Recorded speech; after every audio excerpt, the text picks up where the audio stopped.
ডিমের ডেভিল একবার এরকম করে বানিয়ে দেখুন। এর জন্য আমরা সিদ্ধ ডিম নিয়েছি দুটো, আপনারা পরিমাণ কমিয়ে বাড়িয়ে নেবেন। পেঁয়াজটাকে থেতো করে নিয়েছি, সঙ্গে নিয়েছি মাংসটাকে অল্প কুচি কুচি করে নিয়েছি, আদা রসুন বাটা, বিস্কুটের গুঁড়ো। আমরা একটা ডিমকে গোলমরিচের গুঁড়ো আর নুন দিয়ে কিছুটা ফেটিয়ে রেখে দেবো, পরে লাগবে।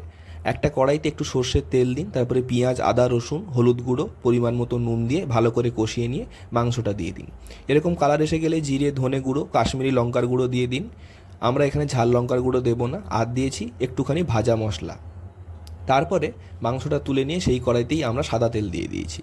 এরপরে দেখবেন মাংসটাকে মিক্সিতে এইভাবে মিক্স করে নিলে ডিমের চারপাশে খুব ভালোভাবে লেগে যাবে, মাখো মাখো হয়ে যাবে। তারপরে যে ডিমটা ফেটে রেখেছিলাম তাতে ডুবিয়ে বিস্কুট গুঁড়োর মধ্যে দিয়ে এটা তেলে দিয়ে দিন। ভালো করে দুটো পিঠ উল্টে পাল্টে ভালো করে ভেজে নিন। 5-6 মিনিট পরে দেখবেন তৈরি হয়ে গেছে। ভিডিওটা ভালো লাগলে অবশ্যই লাইক দেবেন। ধন্যবাদ।